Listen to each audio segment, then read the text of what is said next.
नमस्कार। हम ओजस्विनी की एक और कड़ी में आप सभी का हम बहुत-बहुत स्वागत करते हैं। आप सभी जानते हैं कि इसमें हम हर हफ्ते अलग-अलग ओजस्विनियों को आपके लिए लेकर आते हैं, जिन्होंने अपने संघर्षों के आगे हार नहीं मानी और एक अच्छा मुकाम हासिल किया।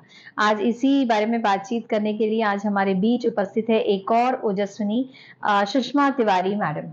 सुषमा तिवारी मैडम के बारे में आपको बता दूं, सुषमा तिवारी मैडम जिंदगी ना मिलेगी दोबारा की संस्थापक है। तो मैडम, कार्यक्रम में आपका बहुत-बहुत स्वागत है। नमस्कार। नमस्कार अर्चना जी। जी। जी दर्शकों, तो हम जानते हैं मैडम की यात्रा कैसे शुरू हुई, क्या-क्या उपलब्धियां उन्होंने हासिल की। सुषमा तिवारी जिंदगी न मिलेगी दोबारा संस्था की संस्थापक, जो कि विगत कई वर्षों से निरंतर समाज सेवा के क्षेत्र में कार्यरत हैं, जिनके कार्य की शुरुआत हुई घुमंतु बच्चों के लिए कुछ कर गुजरने के जज्बे के साथ। गौ सेवा, विधवा पुनर्वास, बुजुर्गों की सेवा, खिलौना बैंक, फौजी भाइयों को राखी, इसके अलावा ट्रांसजेंडर्स के साथ मिलकर भी उनके लिए कुछ करना, अंगदान, नेत्रदान, रक्तदान जैसे क्षेत्रों में भी लोगों को प्रोत्साहित करना, मेडिकल इक्विपमेंट्स की जरूरतमंद लोगों के लिए व्यवस्था करना जैसे अनगिनत कार्यों को करते करते जिंदगी न मिलेगी दोबारा की टीम निरंतर आगे बढ़ रही है। इनके जज्बे को हमारा सलाम। आइए इसी बारे में बातचीत करते हैं सुषमा तिवारी जी के साथ। तो मैडम, मेरा सबसे पहला आपसे सवाल यही रहेगा कि क्या है जिंदगी मिलेगी दोबारा? कैसे शुरू हुई आपकी यात्रा और क्या-क्या कर रही है ये संस्था समाज के लिए? वो हमें अभी दर्शकों को बताइए। जैसे कि नाम से ही परिभाषित हो रहा है, जिंदगी ना मिलेगी दोबारा। जी। आपने मनुष्य जन्म लिया है, तो अपने इस जीवन को व्यर्थ ना जाने दीजिए और अपने इस जन्म को समाज को ज़रूर दीजिए। जहाँ समाज में ज़रूरतमंद लोग हैं, उन तक हम कुछ भी पहुँच करके जो हम उनके लिए कुछ कर पाए, उसको ज़रूर करने की कोशिश करें। हमारे ग्रुप में मैम 200 महिला है।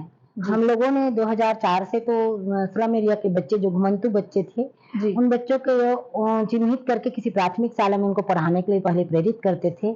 चूँकि हमारे बच्चे भी छोटे-छोटे थे, तो हम उस टाइम संगठित होकर काम नहीं कर रहे थे। लेकिन 2016 से हम निरंतर संगठित होकर यह संस्था कार्य कर रही है।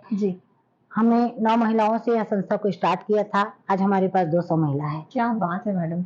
और इसके नाम के बारे में जानना चाहूंगी आपसे, जिंदगी ना मिलेगी दोबारा। बहुत सुंदर नाम। जी। कैसे इसकी सोच आप में हुई? कैसे आपने ये नाम रखा? और सेवा लगा मुझे कि किसी ज़रूरतमंद के आस-पास के लोगों को, जब हम स्लम एरिया के बच्चों को ढूँढने जाते थे, तो हमको समझ में आता था कि क्या ज़रूरतें हैं उनकी। उनकी ज़रूरतों को पूरा करने के लिए एक अकेला व्यक्ति तो कोई कुछ नहीं कर सकता।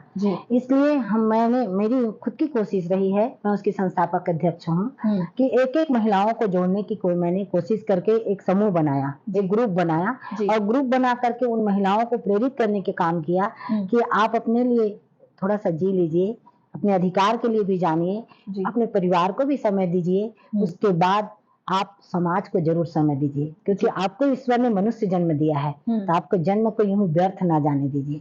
अगर आप 4 लोगों को भी प्रेरित करते हैं, उसमें अगर एक भी आपकी बातों से प्रेरित होकर के समाज में अगर अच्छा काम करने जाते हैं, तो आपकी ज़िंदगी व्यर्थ नहीं जाएगी, क्योंकि ज़िंदगी ना मिलेगी दोबारा। ऐसा हमने सोच करके इस नाम को हम लोगों तक पहुँचाने की कोशिश किया है। इस नाम को सुनते ही लोगों के मन में ये बात आ जाए कि वास्तव में हमारा मनुष्य जन्म दोबारा नहीं मिलने वाली है, तो समाज को हमको ज़रूर कुछ न कुछ अच्छा कार्य करके जाना चाहिए। जी, बस। बहुत सुंदर सोच मैडम। और जैसा आप जानती हैं, हमारा जो ये प्रोग्राम का भी मेन जो एम है वो यही है कि अगर हमारे प्रोग्राम को देखकर एक महिला भी अगर प्रेरित हो जाती है आप जैसी महिलाओं को देख के, तो हमारा ये कार्यक्रम को लाना तो सार्थक हो ही जाएगा। तो जैसा कि आपने कहा कि महिलाएं जो आमतौर पे खुद पे ध्यान नहीं दे पाती हैं, तो आपकी जो सोच मुझे समझ में आई कि अपने ऊपर भी ध्यान दें लेकिन समाज के लिए भी कुछ करें। इसके अलावा मैडम, आपकी जो संस्था है वो काफ़ी क्षेत्रों में काम कर रही है। तो कौन-कौन से क्षेत्र, जैसे आपने बताया घुमंती बच्चे के लिए, और कौन से क्षेत्रों में आपकी संस्था काम कर रही है, वो हमारे दर्शकों को आप बताइए? जी। मैं बताना चाहूँगी कि यह ज़िंदगी ना मिलेगी दोबारा सेवा संस्था हर क्षेत्र में काम करती है। जैसे कि घुमंतु बच्चों को हमने चिन्हित कर किसी प्राथमिक शाला में उनको एडमिशन कराने का काम किया है।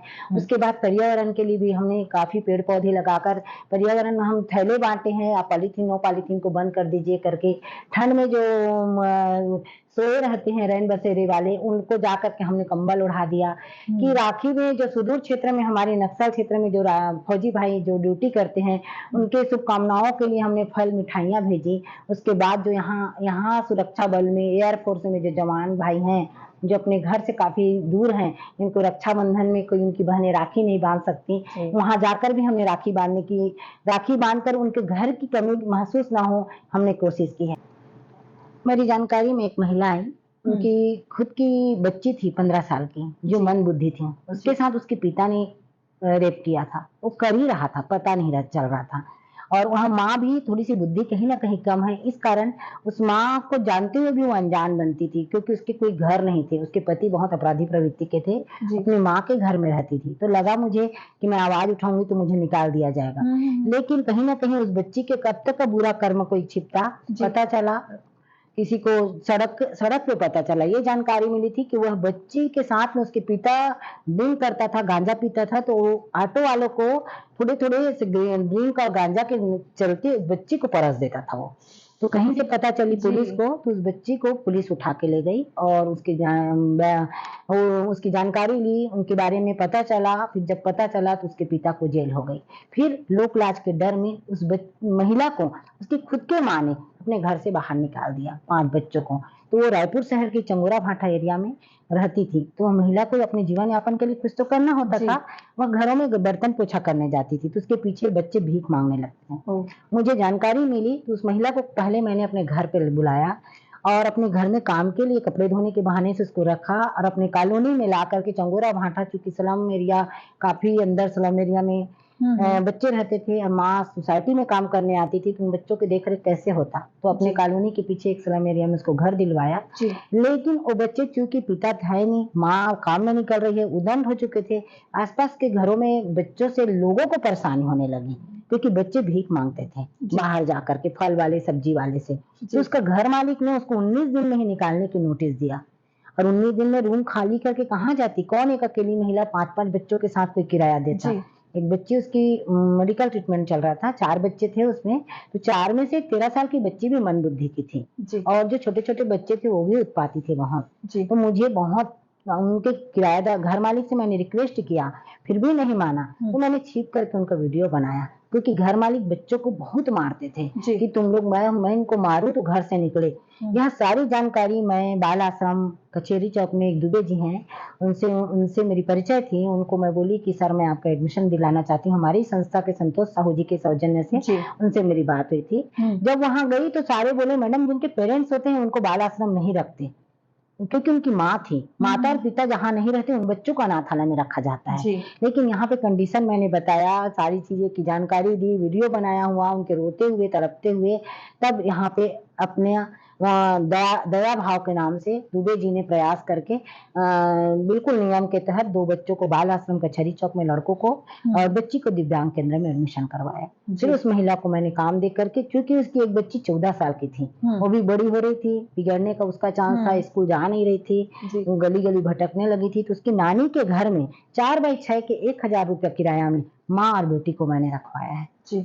उसकी महिला, कितनी बड़ी बात है कि एक महिला, एक लड़की जो इस तरीके से शारीरिक शोषण का शिकार थी, आपने, कितनी बड़ी बात है कि लोग हाथ खींच लेते हैं ऐसे मामलों में। आप इतना अंदर तक गई जो आपकी कुछ नहीं लगती थी मैं। सही बात तो है। आप सच में अपनी जो संस्था का नाम है जिंदगी ना मिलेगी दोबारा, आपने जो दूसरे की जो जिंदगी बचाई, दूसरे की जिंदगी क्या मतलब, ऐसा मैटर है कि लोग बात ही नहीं करना चाहते। तो ये बहुत बड़ी उपलब्धि है मैम। इसके लिए एक बात और बताना चाहूंगी मैं, उसी महिला की चूंकि बहुत कम उम्र में शादी हुई थी, शोषण हुआ था, झाड़ू पोछा करते करते यूट्रस बाहर आ गया। इमीडिएट हमारे संस्था के सदस्य और बाहर से एक दो दानदाताओं से पैसा लेकर के उनका यूट्रस निकलवाने, डॉक्टर प्रीति सिंह के घर उनका यूट्रस निकलवाया मैंने, उनका ट्रीटमेंट भी करवाया। और आज वो महिला आत्मनिर्भर है, काम कर रही हैं। लेकिन उसके बाद भी किसी एक क्षेत्र में संस्था को काम करना चाहिए, ऐसा मुझे एहसास हुआ। तो हम लोगों ने फिर से ये सोचा, तो जो सड़क पे गौ माताएं घूमती हैं, इनको कोई दूध देते तक तो अपने घर पे रखते हैं, दूध देना जहाँ गौ माताएं बंद करती हैं कि उनको घर से बाहर छोड़ दिया जाता है। तो कोरोना काल में मैंने इन चीजों को महसूस किया, क्योंकि कोरोना काल में मनुष्यों को सारे लोग भोजन पानी देते थे, लेकिन जानवरों के लिए कोई सोचने वाला नहीं था। तो हम लोगों ने कोरोना काल में भी काफी काम किया है मैडम। 90 घरों में एक-एक महीना का राशन दिया है, जिंदगी ना मिलेगी दोबारा संस्था। क्या बात है क्योंकि मैडम। वह उन बुजुर्गों के घर में जिनके बेटा या तो बाहर में है या असहाय हैं, जो निकल ही नहीं सकते, उनके जीवन यापन का कोई साधन ही नहीं है। 2 किलो 3 किलो चावल अगर शासन ने बांटा है तो 2 दिन में 2-2.5 दिन में खत्म हुआ मैम। हमने कोशिश किया कि 1 महीने का पूरा राशन, उसमें आलू, प्याज, चना, जो घर की आवश्यकता है, धनिया, मिर्ची पाउडर, साबुन, निरमा सहित एक-एक चीज, माचिस का ध्यान रख करके हम लोगों ने 1-1 महीने का पूरा राशन घर तक अपनी जान को जोखिम में डाल करके तो मैडम ये जैसे आपकी संस्था है, उनको फंडिंग कौन करता है? हम सब आपस में करते हैं मैम। हम गवर्नमेंट से कहीं एक भी डोनेट नहीं लिए आज तक, और हम कहीं 1-2 हमारे बाहर में भी दानदाता मिल जाते हैं, जो ऐसी बातों को सुन करके, जैसे आप मुझसे पूछ रही हैं, ऐसी बातों को सुन करके हमारे बाहर में 2-4 दानदाता हैं, जो कभी 10,000, कभी 5,000, कभी 1,000, कभी 500 ऐसा हमको डोनेट कर देते हैं। तो मैम हम बिल्कुल अपना नंबर, आपका नंबर इसमें फ्लैश करेंगे, ताकि अगर किसी को इस तरह की सेवा करना हो तो बिल्कुल आगे आए मैम। जी मैम, जी मैम। जी, तो जैसे गौ सेवा के क्षेत्र में आप कर रही हैं, आपने बताया कि एक लड़की का शारीरिक शोषण हो रहा था, उसके लिए भी आपने काम किया है। घुमंतु बच्चों के लिए भी काम किया आपने, फौजी भाइयों के लिए भी काफी काम, कोरोना काल में भी काफी काम किया है। इसके अलावा भी आपने मैडम जो मेडिकल इक्विपमेंट्स होते हैं जिन्हें जरूरत होती है, उसके लिए भी आप काम कर रही हैं, वो उस बारे में भी बताइए। जी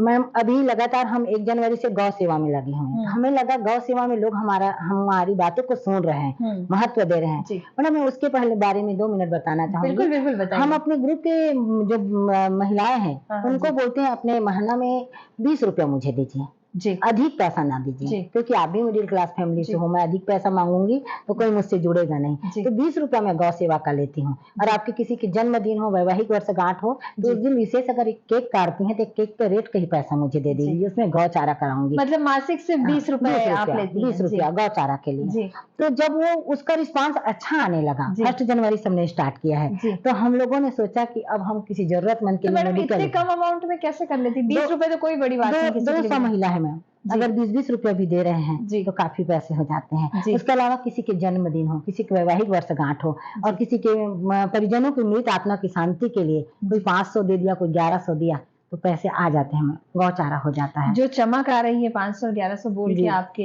कोई सोचेगा नहीं कि ये आप दूसरों की सेवा के लिए ये चमक है। हाँ, मुझे बहुत खुशी होती है। खुशी होने के साथ मेरी आंखें नम हो जाती है, क्योंकि मैंने जो सोचा है उसमें लोग मुझे समर्थन करने लगे। इसलिए तो मुझे लगा कि गौचारा का जो रिस्पांस आ रहा है, उसमें मुझे अब जरूरतमंदों को मैंने महसूस किया अपने स्लम एरिया में। एक बुजुर्ग है, उनको व्हील चेयर नहीं है, ऐसा घसीटते हुए उनको टॉयलेट लेके जाते हैं। इस बारे में हम लोगों ने चर्चा किया, तो हमारे संस्था के संरक्षक महोदय भी हैं, अजय शर्मा जी, उन्होंने भी यह सुझाव दिया कि मेडिकल उपकरण हम लोगों से मांग कर जरूरतमंद लोगों तक पहुंचा सकते हैं, कि जिनके घरों में यूज हो जाए उपकरण, वह एक समय के बाद खत्म हो जाता है, अनयूज चीजों पड़ा रहता है।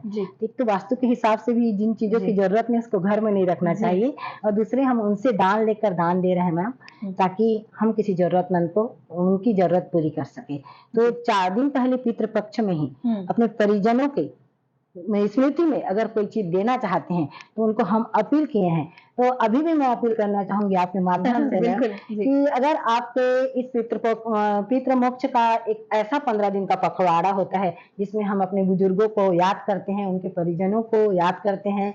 अगर आप लोगों को भी ऐसा लगता है कि अपने परिजनों के, बड़े बुजुर्गों की स्मृति में हम किसी जरूरतमंद के लिए कोई चीज उपलब्ध करा सके, तो हमें मेडिकल उपकरण जरूर उपलब्ध कराइए, ताकि हम किसी जरूरतमंद को वह उपकरण को दे सके।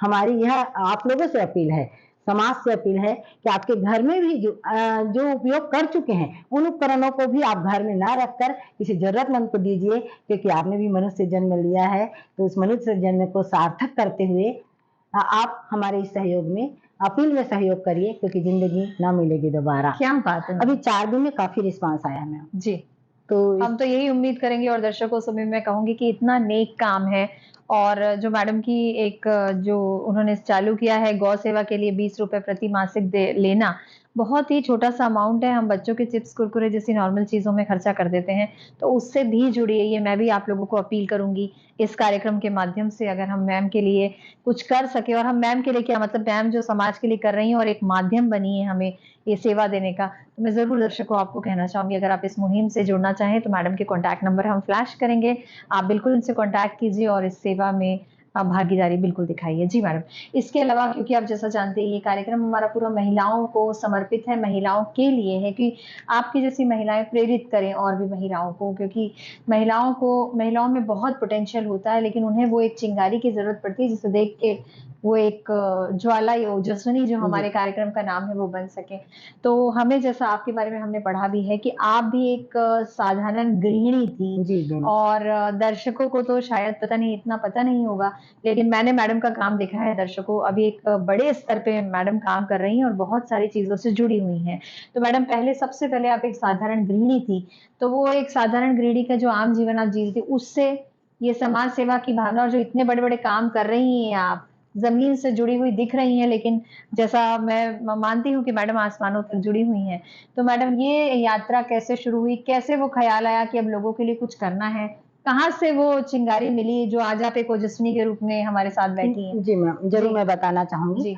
जब मैं पहले रहती थी, हुँ, तो एक जहाँ मेरी एक घर था, हुँ, आस-पास कोई कॉलोनी नहीं थी, मैं एक जी, मोहल्ले में रहती थी। जी, तो मोहल्ले में हर लोगों को संघर्ष करते मैंने देखा। जी। वो माता-पिता अपने बच्चों को स्कूल जाओ भेज के काम में चले जाते थे। अगर काम में हुँ, नहीं जाते तो उनके जीवन-यापन कैसा होता? हुँ, तो वो बच्चे स्कूल नहीं जाकर के किसी गंदे-कूचे गली में खेलते हुए मिलते थे। फिर छोटे-छोटे बच्चों को मैंने सुलोसन के नशा से ग्रस्त देखा मैम। तो हुँ, मैं इतना सुंदर स्मार्ट सा बच्चा कैसे दिन भर 10 साल 12 साल का बच्चा सोया रहता है। जी, आँख को क्या साया रहता है, जेब में क्या रखा रहता है। जी। जेब में एक कपड़ा नुमा कोई चीज़ निकालते थे और निकाल के उसको ऐसा सूंघते थे। तो ओह! सूंघते थे उसके बाद फिर वो बच्चा एक जगह में बैठ कर के या तो दिन भर मुस्कुराता रहता था या आँख को बंद कर के किसी-किसी को घूर के नशे देखना। में एक तरह नशे से। में वो क्या चीज़ है मुझे नहीं समझ आता था जी, मैम। जी, जी। मैंने जानने की जब कोशिश किया, लोगों से पूछने की हुँ, कोशिश हुँ, किया तो हुँ। पता चला एक सुलोसन नामक नशा है। ओह! वो सुलोसन कहीं पे और साइकिल की बच्चे की पंक्चर उम्र क्या रही होगी 10 मैडम? साल 12 साल में, जी, 10 बाप साल रे! 12 साल के बच्चे। तो मैंने उन्हें जानने की कोशिश करने के बाद में 10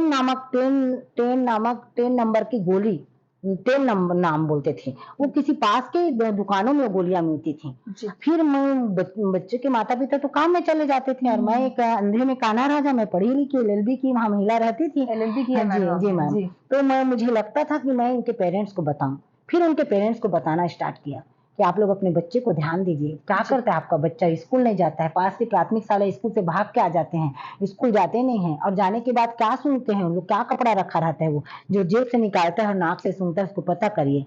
ये क्यों ऐसा रहता है? क्यों मुस्कुराते रहता है? क्यों ऐसा चिड़चिड़ाया रहता है? कुछ बच्चे मुस्कुराते थे, कुछ बच्चे चिड़चिड़ाते थे। तब उन लोगों ने बोले क्या करेंगे मैडम अगर काम से बाहर नहीं जाएँगे हुँ, तो खाना कौन देगा घर में? क्योंकि पति भी ड्रिंक कर रहा है और बच्चे को अगर हम घर में कमाने जी, नहीं जी, जाएँगे तो हमारी घर की रोज़ी-रोटी कैसे चलेगी? जी, फिर भी मैं 2-4 लोगों से इस बारे में चर्चा करते मुझे लगा कि इन बच्चों को पढ़ने के लिए, इनके नशा छुड़ाने के लिए मुझे प्रेरित करना चाहिए। हुँ, ऐसा तो होता है 5 में से कोई एक व्यक्ति तो समझदार रहते ही मोहल्ले में। जी, जी, उन लोगों ने मेरा साथ दिया और वहाँ से मैं अपनी महिलाओं से, अपनी आस-पास की बहनों से, सखियों से इसको चर्चा करने के बाद में इसको एक समूह बना कर के कोशिश की कि मैं स्लम एरिया में खिलौना बैंक के नाम से घरों से लोगों से खिलौना काफ़ी योजनाएँ हैं मैडम हमारी संस्था में। जी, जी, शायद मैं बताऊँ तो समय कम हो जाए आपके सुनने जी, के जी, लिए। लोगों से मैं जिनके घरों में पुराने खिलौने होते हैं, उन खिलौने को मैं इकट्ठा करना स्टार्ट किया जी, और अपने कुछ पैसे करके आपस की बहनें ₹50, ₹100, ₹20 इकट्ठा करके मैंने कुछ खिलौने लेना स्टार्ट किया और ओह! खिलौने बैंक के नाम से उसको स्लम एरिया में मैं खिलौने बाँटने जाने लगी, ताकि मैं कौन बच्चा नशे में है उसको मैं जान सकूँ। कौन मुझे देख के भागने लगे थे ना बच्चे, जी, चूँकि 2004 से मैं बाल श्रम बच्चों की योजना से जुड़ चुकी थी, तो मुझे हुँ, एक-एक बच्चों की पूरी जानकारी हो गई थी, तो मैं जी, कहीं जी। जाती थी तो और मैडम क्या आ है रही हैं। मैडम आपको बीच में रोक रही हूँ, क्या है ये बाल श्रम योजना हमारे दर्शकों के लिए बताइए मैडम? मैम पहले चाइल्ड लेबर प्रोजेक्ट बोर्ड्स में काम की हूँ मैं। जी, जो बच्चों 10 साल से 14 साल के बच्चे को जो दुकानों में अपना काम करवाते थे, हुँ, हुँ, वह हुँ, काम गैर कानूनी है। किसी भी जी, बच्चे को आप बाल श्रम के अधिकार के नियम के तहत अपने इसमें काम में जी, नहीं रख जी, सकते। आप उनके शोषण कर रहे हैं, आप बाल रूप का शोषण कर रहे हैं। इसमें यही था, साला त्यागी बच्चे जो घूमते थे, उन बच्चों को ला करके हम स्कूल में पढ़ाते थे मैम। गवर्नमेंट का प्रोजेक्ट था, काफ़ी कुछ अच्छा रहा उनके प्रोजेक्ट में। 2004 से 2014 तक का प्रोजेक्ट चली। उसमें बच्चों को 50 बच्चों को ला करके, जो एक भी क्लास नहीं गया है, उन बच्चों को पढ़ाना रहता था। क्लास तीसरी, चौथी, 5वीं, और 2-2 ड्रेस मिलते थे, छात्रवृत्ति मिलती थी, उनको भोजन मिलता था, फिर भी बच्चे स्कूल नहीं आते थे। उनको 180 रुपये महीना छात्रवृत्ति मिलती थी, फिर भी बच्चे स्कूल नहीं आते थे, क्योंकि सारे बच्चे नशे से लिप्त रहते थे। उनके घरों में जब जाते थे, बच्चे हमको देखकर भाग जाते थे। जब आप इस स्कीम से जुड़ी, तब आप एक गृहिणी थी? हाँ, मैं गृहिणी थी जी। मेरे 2 छोटे-छोटे हैं। जी, एक आपके 2 बच्चे हैं। हाँ, मेरे 2 बेटे हैं। एक बात मैं कहूँगी अपनी महिला दर्शकों से भी कि देखिए, इनकी पढ़ाई, यहाँ पे इनकी शिक्षा काम आई। ये एलएलबी ग्रेजुएट थी, खाना बनाते-बनाते भी इनकी जो शिक्षा का जो बीज होता है ना, दर्शकों, वो ज़रूर फूल बनता है। तो वो उनकी शिक्षा थी जो उन्हें इस तरीके के चीज़ें सोचने पे मजबूर कर रही थी। अगर वो एक आम गृहिणी भी होती और पढ़ी-लिखी नहीं होती, तो हो सकता है इस तरफ उनका विचार नहीं जाता। तो ये एक शिक्षा का महत्व भी बता रही हैं और एलएलबी की हुई हैं। तो इस तरीके से मैम जी, अब आपकी आगे की जो आप बात बता रहे हैं, हम सुनेंगे कि फिर इस तरीके से आप बाल श्रम योजना से भी जुड़ी। लेकिन कुछ समय बाद में, चूँकि बाल श्रमिक बिल्कुल सख्त नियम हो गया। ये घुमंतु बच्चों का जो आपने स्टार्ट किया था, ये यहीं से स्टार्ट हुआ था? जी, तो सख्त नियम बन गया, कोई अपने यहाँ बाल श्रम करवाना ही नहीं चाहा, सारा प्रोजेक्ट बंद हो चुका और बच्चे सब अपने-अपने लाइन पे चलने लगे। फिर मुझे, जब मैं एक कदम आगे निकल ही चुकी थी, तो ऐसे किसी ज़रूरतमंद को, कहीं बुजुर्ग है, वृद्धाश्रम, तकलीफ हो रहा है, उनके बेटा बहुत दुःख दे रहे हैं, उनको वृद्धाश्रम तक भी पहुँचाने की मैंने कोशिश किया।